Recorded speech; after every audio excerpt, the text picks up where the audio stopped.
JavaScript codes are the important elements to develop websites, especially when it comes to handling user inputs and validation. You can use JavaScript to develop the backend of the web application. Hello and welcome back.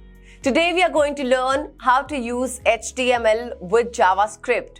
So let's get started. A script is a small program which is used with HTML to make web pages more attractive. JavaScript makes HTML pages more dynamic and interactive. The most popular scripting language used for website is JavaScript. To include our JavaScript code into HTML page, we need script tag. The HTML script tag is used to define a client-side script. The script element either contains script statements or it points to an external script file through the src attribute. Common uses for JavaScript are image manipulation, form validation, and dynamic changes of content. To select an HTML element, JavaScript most often uses the document.getElementById method. We can place script tags within body or head section. Here's an example of script tag.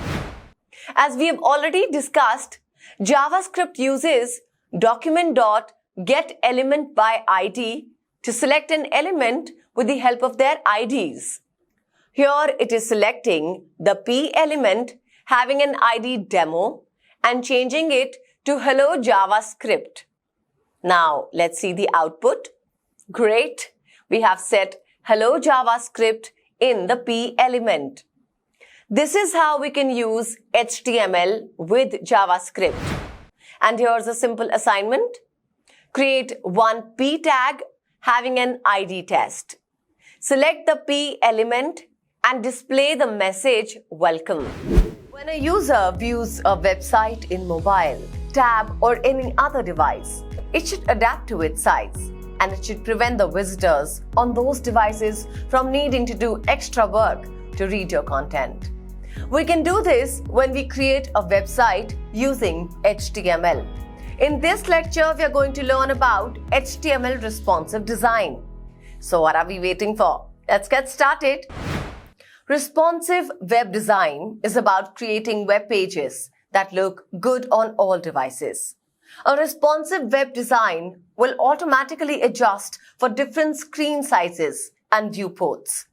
Responsive web design uses HTML and CSS to resize, hide, shrink, enlarge, or move the content. It makes the content look good on any screen. Let's see the important points which we need to consider to create a responsive web page. Setting the viewport. To create a responsive website, add the meta tag to all your web pages. This will set the viewport of your page, which will give the browser instructions on how to control the page's dimensions and scaling. Syntax. The next one is responsive images. Images which can be scaled nicely to fit any browser size are known as responsive images. Width property. Set the CSS width property to 100% to make the image responsive and scale up and down. The image can be scaled up to larger than its original size. A better solution in many cases will be to use the maximum width property instead. Syntax. Max width property. This method is best and most used because it facilitates that the image will scale down if it has to, but never scale up to be larger than its original size. Syntax.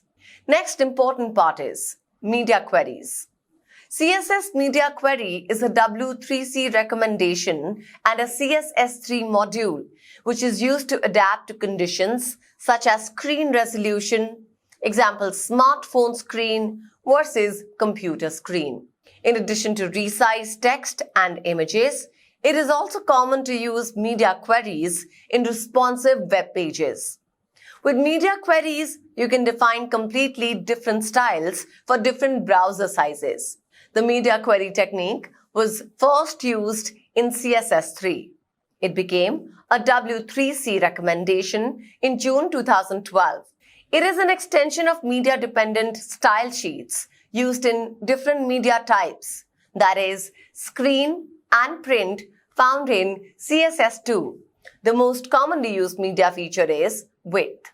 It uses the media rule to include a block of CSS properties only if a certain condition is true. Here's an example of responsive design. There are several classes which are applied to different divs. In this example, we are giving different CSS properties for different devices. With the meta tag, we are setting the viewport. We are setting different widths to different devices so that the width will appear according to the devices. The max width property defines the maximum width of an element. If the browser size is larger than the maximum width, it will automatically change the height of the element. If the browser size is smaller than the maximum width, the max width property has no effect. It is different for different devices. Now let's see the output. It is different for different devices. Let's see the output. As you can see, there are a bunch of divs present with an image. We want to check whether this page has become responsive or not. Let's change the size of the browser. And voila! Size of all the elements has changed accordingly.